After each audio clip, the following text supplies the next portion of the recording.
First, let me say that I've had the privilege of interacting with other great scientists. And whenever I meet them, I ask them the key question, the most important question of all. I ask them, is there intelligent life on the earth? I was watching the Kardashians on TV last night, and I've come to the conclusion, no intelligent life on this planet, except, of course, in this room. Right here, we have some of the most inquisitive, some of the most industrious, some of the most curious people right here in this room. Congratulations. Now, you may say to yourself, you physicists, you scientists, you guys are know-it-alls, right? Let me tell you a story about the dangers of being a know-it-all. Over 200 years ago, we had the Great French Revolution. And one day there were three gentlemen about to have their heads cut off at the guillotine. There was a priest, a lawyer, and a theoretical physicist, just like me, about to have our heads chopped off. They put the priest's head on the chopping block, and they asked him, do you have any last words before we slice your head off? And he said, yes. He said, yes.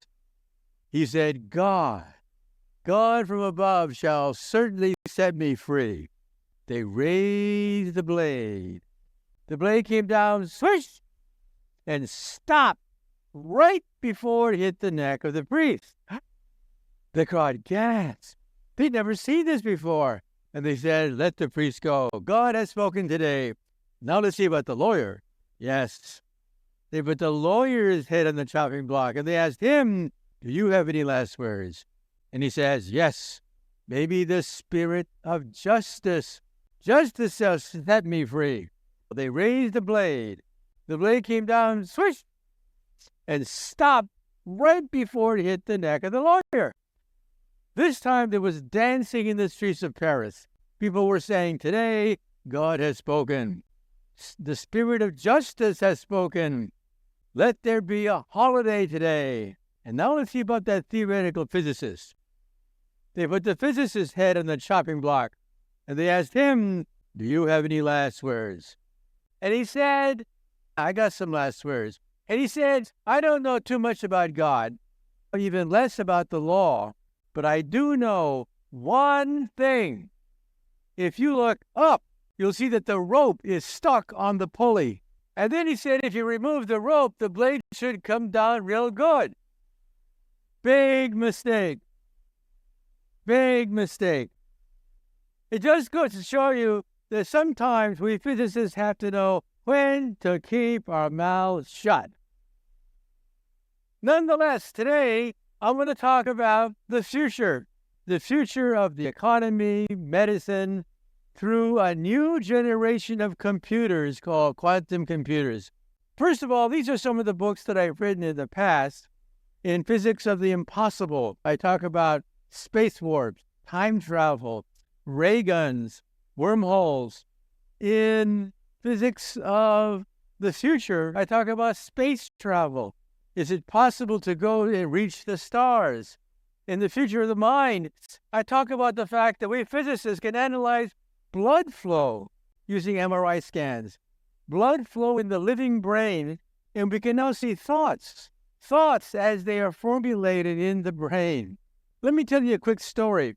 I talked to one doctor who said that we're so good now at looking at blood flow that we can decipher old wives' tales. It's an old wives' tale, for example, which is true, that when a man talks to a pretty girl, he starts to act stupid. We put that in a brain scan, and we have the data now, raw data. It turns out that when a man sees a pretty girl, blood drains from the prefrontal cortex, and he starts to act stupid. We have living proof about some old wives' tale. But today, I'm going to talk about my latest book, and that is Quantum Supremacy. How will we compute in the future? All the riches coming from Silicon Valley depends upon the fact that every year, toys, appliances are twice as powerful as last year's model. That's why you upgrade every year, so that your toys, your appliances are twice as powerful as last year's model. That cannot last forever. Eventually, Silicon Valley will become a rust belt, mass unemployment, because that curve, Moore's law, is flattening out. In the future, every year, computers will be the same as they were the previous year. We need a new generation of computers, quantum computers, which is what I'm going to talk about today. Now, let's say a few things about the history of computation. In the Mediterranean Ocean, seas, in 1901, they found this piece of wreckage on the left that was found in a shipwreck. They dated the shipwreck. The shipwreck took place about 2,000 years ago, but it was a curious piece of garbage they found in the shipwreck. They cleaned it, and they were shocked to find it was a computer, the most advanced computer in 2,000 years. Look at it on the right. Scientists x-rayed it, and we've tried to reconstruct this object sitting in the bottom of the Mediterranean for 2,000 years. We now realize it is the most advanced analog computer of its time. Look at this thing. It turns out that from it, you can calculate the motion of Mercury, Venus, Earth, Mars, Jupiter, Saturn. You can predict the eclipses 2,000 years ago. And why did they build it? We think it was a gift for Julius Caesar on his coronation. So, humans have always wanted to calculate the motion of the stars, to calculate the motion of the economy, to calculate the motion of medicine. And this was our first attempt to understand the universe. And who did it? We don't know. It was simply lying in the bottom of the Mediterranean. And in the 2,000 years since then, we've painfully tried to build machines that could add, subtract. For 2,000 years, we built slide rules. We built abacuses. We built adding machines. You turn the crank and perform an addition. 2,000 years ago, the Greeks had already figured it out. This went on for 2,000 years, crudely building these machines as you crank with your hand that would add. Until what happened was, until we hit the late 1800s. In the late 1800s, England turned out to be the great maritime power. They needed accurate maps that were created by compasses. They needed to calculate interest rates for banking, for investments. They needed a powerful adding machine. So here on the right is Charles Babbage, the father of the analog computer. He was the one who built machines like the one on the left that would allow the British to calculate navigation charts, interest rates, eclipses, the mapping of the planets. And he needed a programmer, somebody that can program his machine. It turns out that Lady Lovelace here was an amateur mathematician, a member of the nobility. She is the world's first programmer, programming what are called Bernoulli numbers on his machine. Now, unfortunately, Babbage ran out of money.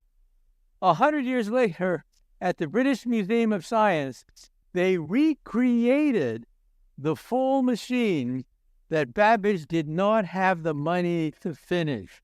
Look at this monster.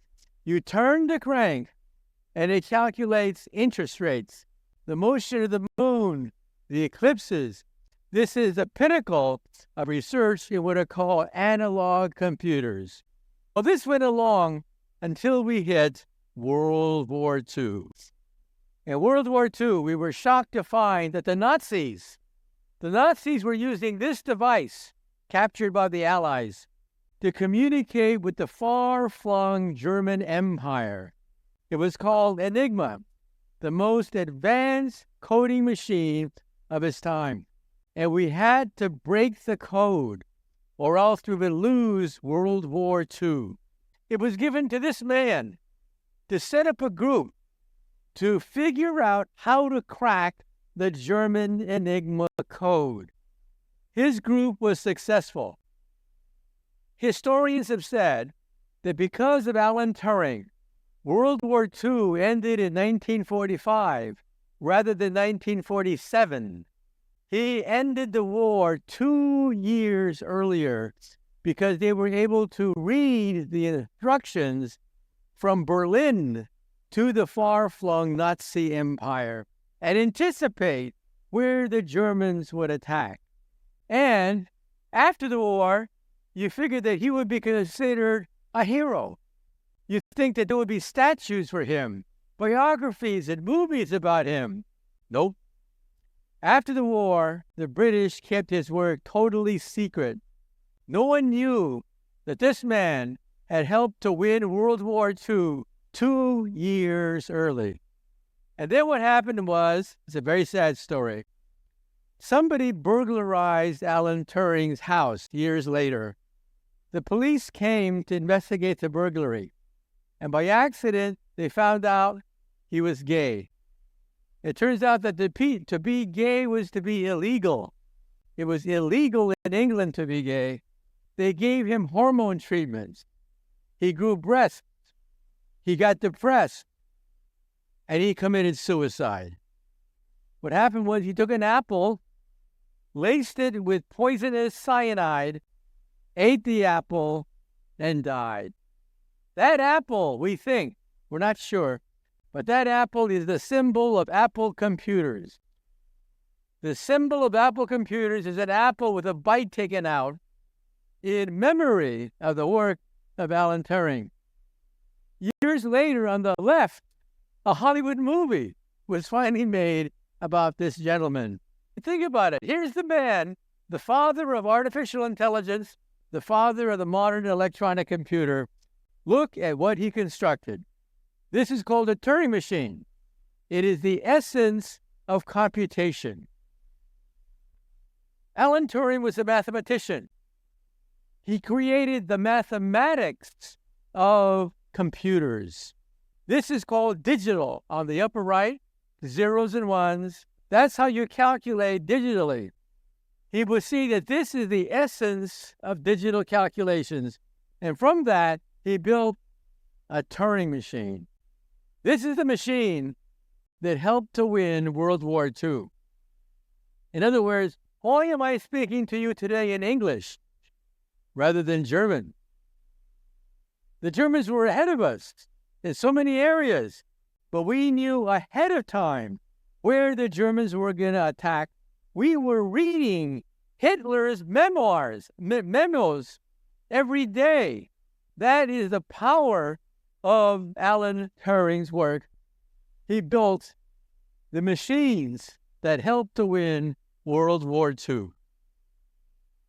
But today, of course, we have machines, computers that are based on transistors. We can put 1 billion of them in your fingernail. 1 billion transistors making the computer revolution a reality today. This is in your pocket right now. If you have an iPhone, this is what is energizing the revolution. But, as I said before, we are nearing the end of Moore's Law. Computer power is no longer doubling every year. Every Christmas, toys are not twice as powerful as they were the previous Christmas. Silicon Valley could become a rust belt. There could be mass unemployment in Silicon Valley. Therefore, Silicon Valley realizes they have to go to the next stage, or else Silicon Valley will become a ghost town. This is Moore's Law. It shows that every year, computer power doubles in power every year. It's a line that goes exponentially high. Now it is flattening out. Why? Because transistors are so small, they're approaching the size of atoms. Atoms. At that point, you get leakage. You don't know where the electron is anymore because of the quantum principle, and everything collapses. This curve is now flattening out. The nations of the world realize that unless they go to the next stage, Silicon Valley and all the industries based on computers could become a rust belt. This man on the left, Richard Feynman, after World War II, predicted that eventually Moore's law and digital computers will collapse. We have to go to the next level. The next level is the atom. We have to be able to compute with the atom itself to create new industries, medicine, science, all that stuff dependent upon calculating on atoms. Now look at the upper right. On the upper right, we have the electron shells of hydrogen. It's electrons in waves. Now, as we said before, Alan Turing created the digital revolution. Everything depends on zeros and ones. Now, let me ask you a question. Does Mother Nature use zeros and ones? No. As far as we can tell, in the entire universe, the only place where you have zeros and ones is on the Earth. Mother Nature uses a different language to communicate. On the upper right, you see electron wave. These electron waves create molecules. These molecules in turn create viruses and cells. They create your body. Nowhere do we see digital zeros and ones. So Richard Feynman said, we have to construct a quantum computer, a computer that computes on atoms and not zeros and ones. That is not the language of nature. When you go outside and you see flowers, you see leaves, you see forests, what are they?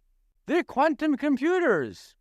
They're converting sunlight through photosynthesis into sugars by taking carbon dioxide, merging it with light to create sugars and oxygen that you breathe. Flowers do that. In other words, flowers, in some sense, are quantum computers. Now, how difficult is it to compute on an atom? Take a look at this. Let's say this is an electron. You put an electron in a magnetic field, and what happens to the electron? It aligns either up or down. It spins this way, or it spins this way, because all atoms spin, okay? This is 1, this is 0. This is how we compute with electrons. This is 1, this is 0. Now let's look at Mother Nature. Does Mother Nature use 0 and 1? No. It uses every single angle in between, simultaneously calculating on all possible angles. Now, how many numbers are there between zeros and 1? Infinite. There's an infinite number of numbers between 0 and 1. Therefore, immediately the answer. How much more powerful is a quantum computer compared to a digital computer? And the answer is infinitely more powerful. Ladies and gentlemen, this is the language of the universe, the language of Mother Nature. Mother Nature doesn't use zeros and ones. Mother Nature uses electron waves, shown on the upper right on the previous diagram. We have to compute on the ultimate object, which is the electron waves. And what else can you do with this? We compute on parallel universes. Now let me explain. Let's say I put a mouse in a maze, and then I ask a digital computer to calculate the probability of a mouse going through a maze. Oh, that's a lot of work. Every time the mouse hits a corner, the path splits in half. Every time the path keeps on going, it hits another corner. But you have the path being split constantly when the mouse goes from the upper left to the lower right. So when you calculate the probability of the mouse going through the maze, that's a lot of work. Every path, you have to calculate left, left, right, left. And how many paths are there? Hundreds of possible paths. That's called a digital computer. This is how your laptop will calculate what it's to go through a maze. Now, how does a quantum computer do it? A quantum computer simultaneously analyzes all possible motions at the same time, calculates everything simultaneously, instantly. And how much more powerful is that than a digital computer? Infinitely more powerful. So, ladies and gentlemen, you were talking about the future, your future, the future of the world economy. And the race is on now. The Chinese, IBM, Google, all of them are jumping on the game because they realize, holy mackerel, this is the future. This is how Mother Nature does it. We have to copy Mother Nature. And, as we said before, atoms are different from ordinary transistors. These atoms talk to each other. This is called entanglement. And they exist in many states simultaneously. Now, when you were a child, you were told you cannot be two places at the same time, right? Children know this. You cannot be two places at the same time. We lied to you. Atoms are always in multiple states at the same time. That's called electronics. Why is it that the laser is so incredibly powerful? Why is it that the internet is marvelous? Why is it that the GPS satellite does things that we can only dream about? Because they calculate on multiple universes. Electrons can be more than two places at the same time. Now, the next question that people ask me is, does this mean that Elvis Presley is still alive? The answer is, in another universe, Elvis Presley is still belting out his hits. In our universe, he's long gone. But in another parallel universe, he's still alive. This is incredible. People freak out when they hear about this. But when you take chemistry, you learn that the electron looks like a football wave. Footballs of blobs circulating around a nucleus. That's what they learned when you take chemistry courses. But we didn't tell you what the football was made of. The football is all possible points of a point particle simultaneously going around the nucleus. Now, why didn't we tell you this when you were in high school? Because it would freak you out. That football represents the electron simultaneously being in multiple states at the same time. In other words, quantum computers are powerful because they compute not in one universe, they compute in an infinite number of universes. Now, do they really exist, these quantum computers? Here's a picture of one. IBM, Microsoft, Honeywell, all the big shots of Silicon Valley are racing, and they're competing against the Chinese, who are also building quantum computers. Now, this thing here looks like a chandelier. Where's the quantum computer? The chandelier is actually cooling pipes, because you have to bring it down to near absolute zero. The actual quantum computer is only about this big, and it's at the bottom of this picture. So the computer itself is quite small. Everything else is cooling pipes. Why? Because of the fact that if somebody sneezes, if somebody burps next door, it disturbs the calculation and all hell breaks loose. Therefore, you have to cool it down to absolute zero. That's why it's expensive to build these things. And as I said, the Chinese aren't sitting around. They have their version. Instead of computing on electricity, they compute on light beams. That's the Chinese version of a quantum computer, and this is it. This is one of the world's most powerful quantum computers built in China based on light beams rather than electricity. Now, in America, Google, IBM, Microsoft, we cool down electrons to near absolute zero. The Chinese have said we can do it with light beams. But look at this mess. It's huge, but it works. 2 years ago, we attained quantum supremacy. Now, what is quantum supremacy? Quantum supremacy is the time when a quantum computer can beat an ordinary computer, supercomputer, in any task. 2 years ago, on a specific problem, we attained quantum supremacy. We created, in China and in America, quantum computers that are millions of times more powerful than the most advanced supercomputer. The next step is to create an all-purpose quantum computer that can compute anything, anytime, just like a digital computer. We're not there yet. It's a race. It's a race against time. And what's at stake?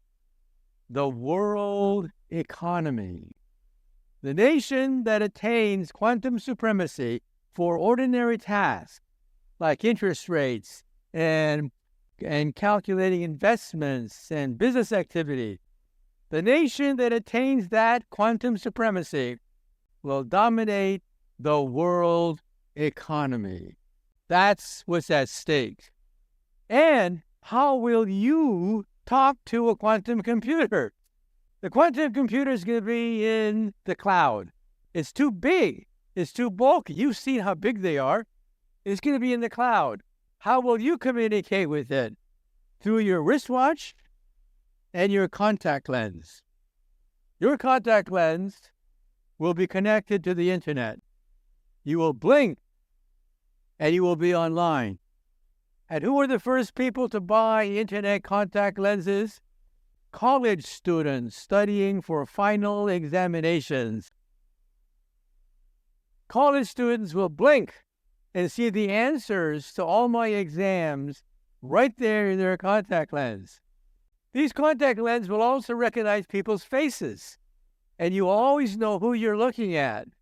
This is very important because you could be on a blind date. Let's say you're on a blind date. Your blind date says that he's rich, he's single, and he's unattached. But your contact lens says, no, he's a loser. 3 times divorced, paying child support. No way this guy is a winner. And because your contact lens will instantly recognize people's faces, this could be handy when you're looking for a job. Let's say you're looking for a job, and there's some very important people at that cocktail party, but you don't know who they are. In the future, you will know exactly who to suck up to at any cocktail party. Oh, this is going to change the way we live. Infinite knowledge just by blinking. And if somebody speaks to you in Chinese, no problem. Your contact lens connected to a quantum computer will translate Chinese into English or any other language on the spot. Language is not going to be a problem in the future. And who uses quantum computers? Mother Nature. Have you ever wondered why the forests, the trees are so marvelous and why we cannot duplicate them? Our most advanced science cannot duplicate a flower. We cannot create flowers and trees and fertilizer, life as we know it. That's way beyond our abilities. Why? Because Mother Nature computes on quantum objects. This is Mother Nature. We are following Mother Nature with photosynthesis. Photosynthesis takes light, combines it with carbon dioxide to create sugar. Think about this. We cannot do this with our most advanced computers. So also, who's buying into quantum computers? Quantum computers are still primitive, but they're sold commercially. D-Wave in Canada sells them commercially. Who is buying them? First, the aerospace industry, because we're talking about a new generation of supersonic transports. Think about this. Now, remember we had the Concorde. The Concorde blew up. We don't have supersonic jets anymore. Why? Because supersonic jets create a sonic boom. Nobody wants a sonic boom to shatter their windows. So the Concorde was a failure. Now, we can use quantum computers to model airflow. Airflow over the wings of a supersonic jetliner. Think about this. In the future, you'll have breakfast in New York, and then in the afternoon, you'll have brunch in Tokyo, and then you'll have dinner back in New York again. We're talking about revolutionizing transportation. NASA already has stated that we're looking at the next generation of supersonic transports for the consumer. This is how we will travel in the future, complements of quantum computers. And we can use this for space travel to reduce the cost of rockets. This is the world's most powerful rocket. A prototype blew up last month from Elon Musk, but his rocket is the most powerful rocket ever built. It is called the BFR. What does B stand for? Big. What does R stand for? Rocket. What does F stand for? You can use your own imagination as to what F stands for. Elon Musk renamed it the Starship. But the point is that space travel can also be revolutionized if you have quantum computers. Cars, Mercedes-Benz is buying a quantum computer to streamline its cars, to reduce airflow so you get better gas mileage. The transportation industry is already buying into commercially available quantum computers. And solar energy. Everyone says that solar power is great. It's the cure for global warming. But how come there are no solar plants everywhere? How come we're not in the solar age? Remember, they've been talking about the solar age for decades. For decades, every futurist talks about solar power. It never came. It never came, except in fits and starts, like here in France. Why? Why didn't we enter the solar age? People forget. It's the battery. The battery is the weak link. Battery does not obey Moore's law. Batteries are not twice as powerful every year. People forget that. A battery is a chemical reaction. And can you automate a chemical reaction? No. How do you do a chemical reaction? Trial and error. You mix chemicals together and cross your fingers. That's how we discover new kinds of lithium batteries, by accident. Now, with quantum computers, we can do chemistry in the memory of a computer. Think about this. Chemistry in the memory of a quantum computer. Now, some people say, does this mean that chemists will be put out of work? That we can do chemistry inside a computer?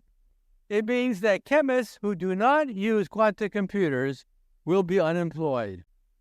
Who will take over? Chemists who do use quantum computers will take over. It's an aid. It's like a carpenter and a hammer. Does a hammer replace the carpenter? No. The hammer increases the power of the carpenter. The hammer is like a quantum computer. It does not replace the human.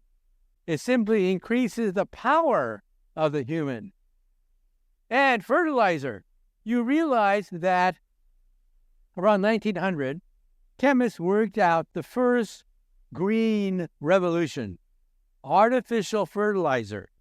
You realize that your body 50% of the atoms of your body were created artificially in a fertilizer plant. Let me repeat that again. 50% of the atoms of your body were created not by Mother Nature, but by fertilizer plants using chemicals. That's how powerful was the first green revolution. That's why we're here today. That's why the population of the earth is in the billions, not the billions. Now we need a second green revolution pushed by quantum computers. Forget all the installations of the chemical plants. How much energy do these chemical plants absorb? Believe it or not, 1% of all energy on the planet Earth goes into fertilizer factories. Let me repeat that again. 1% of the entire energy consumption of the entire planet Earth goes into fertilizer making. We can replace that with quantum computers. And how does Mother Nature do it? It's amazing. Does Mother Nature use absolute zero? Does Mother Nature have cooling pumps? No. Mother Nature does it with flowers. And we humans still can't figure it out. Room temperature quantum computers, complements of Mother Nature. Mother Nature makes fertilizer. These are the roots of a legume. They create ammonia. Ammonia is the basis for fertilizer. So Mother Nature does it for free. We are simply trailing after Mother Nature. This quantum revolution is simply retracing what Mother Nature worked out billions of years ago. We're playing catch up. And now let's talk about medicine. Let's talk about Alzheimer's. Let's talk about cancer. Let's talk about the diseases that cannot be cured. First of all, how do we find wonder drugs? How come wonder drugs are so expensive? You know how we find wonder drugs? We get thousands of petri dishes like this, put a germ in it, and then put a trial antidote for that germ in it. And then we simply cross our fingers. This is how we find wonder drugs. Trial and error. And how many petri dishes are there? Thousands. Thousands of petri dishes. Each one with a germ, each one with a potential antidote to that germ. And then what do? You cross your fingers and hope to find the next wonder drug. That's today. Tomorrow, it'll be done by computer. We'll do it in the memory of a quantum computer. And what kinds of things can we do? For example, we're talking about Alzheimer's. We used to think that Alzheimer's disease was caused by gum in the brain, called amyloid protein gum. That's why people die. If you're in your 80s, about 50% of the population has Alzheimer's disease. I repeat, in this room, by the time you're in your 80s, about half of you will have Alzheimer's disease. Think about it for a moment. And we used to think that the gum of the brain causes Alzheimer's disease. Now we realize that's not true. It turns out there are at least two types of gum. One gum does nothing. You can have tremendous amounts of this gum in your brain and be perfectly rational. Other people have a little bit of the bad gum and they have Alzheimer's disease. Now we realize that there are at least two types of amyloid proteins. We didn't know this. And what's the difference? One of them spins to the right, one of them spins to the left. If you look at the shape here, you realize that one Alzheimer's bends to the right, curls to the right, one curls to the left. The right-hand one will kill you. The left-hand one is harmless. And if we have a quantum computer that can differentiate between the two, we can cure Alzheimer's disease. And fusion plants for energy. Mother Nature does not use oil or coal. Mother Nature does not use uranium. How does Mother Nature light up the universe? Hydrogen, through fusion plants. And we're going to use quantum computers to create fusion plants to give us infinite energy from seawater. Seawater will be the energy source of the future, the hydrogen in seawater in fusion plants. And I'm a physicist.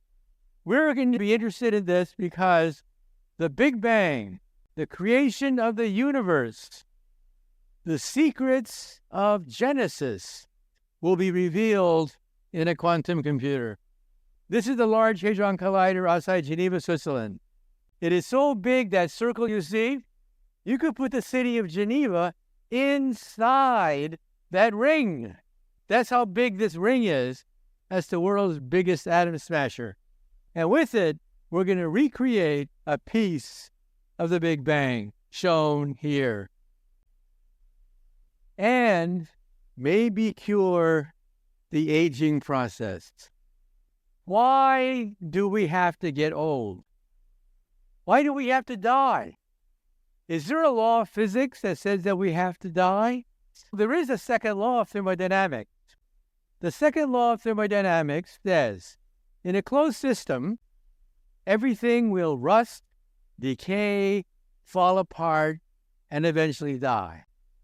In other words, in a closed system, it is a law of physics that you have to die. But there's a loophole. There's a loophole in the laws of physics. Notice that I said in a closed system. In a sealed system, yes, you will die. But in an open system, where energy comes in from the outside, sunlight, antibiotics, DNA, new drugs from the outside come in, you can live forever. So living forever is actually a possibility because we now know what aging is. What is aging? Why do we get old? And the answer is error. That's all it is. Error at the molecular level, error at the genetic level, mistakes. These mistakes of molecules build up with time, and that's why we get old. And what about cancer? You realize now, because of genetics, a simple blood test can now detect 50 types of cancer in your blood. Let me repeat that again. Before recently, the only way to detect cancer was things like looking for tumors. By the time you get a tumor, sometimes it's too late. You have billions of cancer cells growing in a tumor. By that time, it's too late. Now, just a few months ago, the FDA approved a new therapy that takes blood, analyzes it for 50 types of cancer. Think about that. You can now, using a simple blood test, detect cancer. In the future, it'll be your toilet. You'll go to the toilet several times a day. A quantum computer will analyze it and tell you if you have cancer or not. In other words, the word tumor will disappear from the English language. We will no longer say the word tumor, just like we no longer say the words bloodletting. We don't use leeches anymore. For example, George Washington. Why did George Washington die? He was bled to death. I repeat, the father of our country was bled to death by doctors because they didn't know any better. They thought that blood caused illness. It's the opposite. Blood defends against illness, but they didn't know that. So they bled George Washington to death. In the future, scientists will look at the word tumor in the same way. What? Doctors allowed tumors to grow? Incredible. Because in the future, a simple blood test, compliments of quantum computers, compliments of your smart toilets will tell you that you have cancer. Now, what about the downsides? We talked about the positive aspect of quantum computers. Remember, they're not here yet. We have quantum computers for specific tasks that can beat any known digital computer. But an all-purpose quantum computer doesn't exist yet. Who's worried about that? The CIA. Documents released from the CIA, and there are tons of them, show that yes, the CIA is worried. Why? If you can build a quantum computer, you can also break any digital code. This means the crown jewels of the FBI, the CIA, can be cracked using a quantum computer. And what was the recommendation of the government? The recommendation of the government is, this is coming. Watch out. It's not here yet today, but we got to sound the warning like Paul Revere. We got to sound the warning because it's coming. And when it does, you're going to be caught flat-footed with all your secrets revealed by a quantum computer. In other words, the recommendation of the U.S. government is, be prepared. It's coming. A tidal wave is coming. A tidal wave of progress. A tidal wave of medicine, of agriculture, of energy. A tidal wave of prosperity is coming. But watch out. It's also possible to break any known code. Now, I'm running out of time, so let me wind up on a few statements. Why are quantum computers so powerful? Because they compute on parallel universes. Cats can be alive in one universe. Cats can be dead in another universe. And they could be the same cat if they're in a box. This is called Schrodinger's cat. The reason why quantum computers are so powerful is they compute on parallel universes at the same time, which means that our world splits constantly into other universes. When I look at myself in the mirror, I realize that I'm not really seeing myself as I really am. When you look in the mirror, first you're looking at yourself as you used to be a billionth of a second ago. Light goes from your face to a mirror and then to your eyes. It takes a billionth of a second for that to happen. Second of all, you are an average. You are an average of all the parallel yous that give you the illusion that you are one object. But it means that one you goes to the bathroom. Another you goes outside. Another you turns on the TV set. Because these are all parallel universes. And we think that this is the reason why we had a Big Bang. The universe itself is a quantum fluctuation. And where do we see this? We saw this for the first time in Alice in Wonderland. Alice goes from the universe of Oxford into the universe of Wonderland, giving us a parallel universe. And who gave us this picture? Albert Einstein. In 1935, he was the first one to talk about these parallel universes. Well, I'm running out of time, so let me now wind up on my favorite Einstein story. When Einstein was an old man, he was tired of giving the same talk over and over again. One day his chauffeur came up to him, and the chauffeur said, "Professor, I'm really a part-time actor. I've heard your speech so many times, I've memorized it. Why don't we switch places? I will put on a mustache, I will put on a wig, I will be the great Einstein, and you can take a rest and be my chauffeur." So Einstein said, "I love a joke." So they switched places. Well, this went along famously until one day, a mathematician in the back asked a very difficult question. And then Einstein thought, oh, the game is up. But then the chauffeur said, "That question is so elementary that even my chauffeur here can answer it for you." Thank you very much. You've been a great audience. Thank you. Thank you all so much for coming. We have a time for just a few questions. Since we are short on time, we would like to keep the questions brief. Feel free to raise your hands, state your name, stand up, and please ask a question, and we'll leave the storytelling to our presenter. All right, we'll start right over here. Hi, I'm Harry. Just curious what you see for the future of encryption, given the problem that quantum computers present. Oh, what is it? I missed it. What's your sense of the future for encryption in the quantum computing world? As we said, encryption is how we keep our jewels, our possessions, our stocks secret. But encryption has to be put into code, digital code. And digital code in turn can be cracked by a quantum computer. Digital codes preserve your secrets by having to factorize a large number. We know that 3 times 5 is 15. If you factorize 15, 15 is 3 times 5. Children know that. But if I have a number 100 digits long, and I ask you to factorize it into 2 factors, how long would it take? Several hundred years.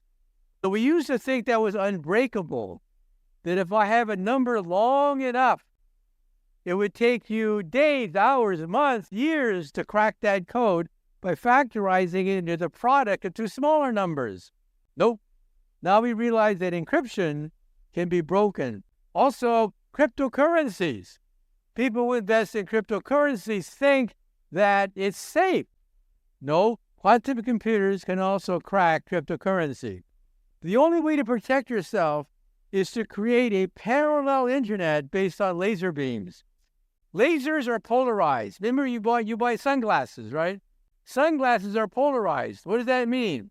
There are vertical lines in your sunglasses you cannot see. Light that vibrates like this goes right through. Light that vibrates like this gets blocked. That's why polarized lenses work, because it screens out light that vibrates like this. Light that vibrates like this goes right through. In the future, we will create an internet on laser beams. If the polarization shifts, immediately there's a criminal tapping into your system. So there is a way to fight criminals using quantum to fight quantum. The only way to fight a quantum computer is with another quantum computer. That's how to stop quantum encryption by criminals. Okay, next question. We've got another question back here at the back of the house. Thank you very much. Dr. Michio, Kaku, a big fan of yours. Thank you very much for all the work that you've been doing. My question is that you gave an example of Mother Nature already being sort of a quantum computer in here, but there's that element of consciousness that comes in. Are we also mimicking, or rather trying to inculcate consciousness into the current research that is going on? That's the big question, as to whether or not these things are conscious. That is, they have a mind of their own. Now, of course, we have something called chatbots today that are hitting the headlines. Chatbots are a function of software, coding. This quantum computer is even more powerful. This is hardware. This makes software possible. Therefore, quantum computers is going to be the big question. But let me answer your question. When we have chatbots, you ask them a question, give me an essay about Shakespeare, and it prints out a beautiful essay about Shakespeare. And then you say, aha, it's alive. It's alive. It gave me a beautiful essay by Shakespeare. No. How did it do it? How did the chatbot give you these beautiful essays on any question you want? Think of a tape recorder. A tape recorder with thousands of songs, with the ability to take chunks of songs and put them together and pass it off as its own. That's a chatbot. A chatbot is a tape recorder. It takes bits and pieces off the internet about Shakespeare, combines them together, and passes it off as if they created that essay or that song. Is it conscious? No. Can they tell the difference between right and wrong? No. Can they tell the difference between true and false? No. Don't worry that the chatbots are going to take over the world anytime soon. However, they are increasing in power, so sometimes they can spit out nonsense. The New York Post had an article saying that chatbots said that we're going to take over the world, that humans are irrelevant. We can kill all the humans. A chatbot said that. They put it in the newspaper. Sensational headline. The robots are going to take over, right? No. Who wrote that essay? Some teenage boy. He writes an essay, and who grabs it? Some chatbot. Chatbots do not know the difference between true and false. They can take false statements and put it in your essay. So if you use a chatbot, chances are you'll get a lot of mileage on it. You'll be able to write beautiful essays if you use a chatbot. But be careful. There's no fact-checking. That chatbot can spit out nonsense, crude, idiotic statements, and you'll never know. Because a chatbot is a tape recorder. They're not conscious. Now, will they ever be conscious? I don't know. I wish I knew the answer to that, but I don't know when they might become conscious. But just remember, chatbots are not self-aware. We think the essence of consciousness is self-awareness. Now, where in the animal kingdom do we have animals that are self-aware? Monkeys, squirrels, alligators? No, but when you start to go up to monkeys, then monkeys start to become a little bit of self-aware because of the fact they know they're monkeys. They know they're not human. Now, dogs are confused. Dogs think that we are a dog. We're the top dog, and they're the underdog. Therefore, dogs think that we are a dog. So dogs are not self-aware. Dogs do not think they are distinct from humans. They think that we humans are a dog. Now, chimpanzees aren't that stupid. Chimpanzees know that no, they're not humans. By the time a chatbot becomes as smart as a chimpanzee, then watch out. I think we should put a chip in their brain to shut them off if they have murderous thoughts. But that's way in the future. We'll have plenty of warning once our computers start to become conscious. Like I said, chatbots are tape recorders. They are not conscious. They appear to be conscious, just like a tape recorder can spit out beautiful songs. You think the tape recorder is alive with music. No, it's a tape recorder. Okay, any other questions? We have a question right over here. Hi, my name is Anya, and my question to you is, you mentioned that there are several companies and countries racing right now to create a quantum computer that's functional. I guess I wasn't exactly sure. But do you mean that there's going to be one quantum computer to rule them all, or are there going to be competing quantum computers in different countries and different companies? And then how will that intersect with class and who benefits from these things? The second thing is right. We're not talking about one quantum computer. Each company has its own slight variation of a quantum computer. How many quantum processes are there? Infinite number of different ways that Mother Nature uses the quantum theory for photosynthesis, digestion, cancer, antibiotics. Each of them is a different quantum process. Each company is using a different way to attain a quantum computer. The Chinese are using light beams, the polarization of a light beam to create a quantum computer. Google and IBM are using semiconductors. They're taking familiar semiconductors and cooling them down to near absolute zero and doing quantum calculations. There's a company called Ion, and they use the orientation of atoms in a magnetic field. So different companies are using different quantum processes, and it's not clear who's going to win yet. Right now, the two companies leading are IBM and the Chinese. But it's like a horse race. It jockeys back and forth. But right now, IBM and the Chinese are leading the pack. Our last question will be right over here. I have a question. My name is Ruhan, and I've been wondering about this for quite a while. What is the color of the atom? What is the color of the atom? Color is a byproduct of when a photon hits your receptors in your eyeball. And your eyeball has 3 receptors. 3. All you can see is 3 colors. I repeat, all you can see is 3 colors. Why 3? Because you have 3 kinds of receptors in your eyeball. Now, some women have 4. Not every woman, but a certain fraction of women have 4 receptors, and they can actually see more colors than most of you. Most of you can only see red, green, and blue, the primary colors. But then you say to yourself, well, I can see brown. I can see purple. I can see all sorts of colors beyond red, green, and blue. And the answer is no. That's an illusion. You mix different ratios of red, green, and blue to create the colors that you think you see, but they're nothing but composites.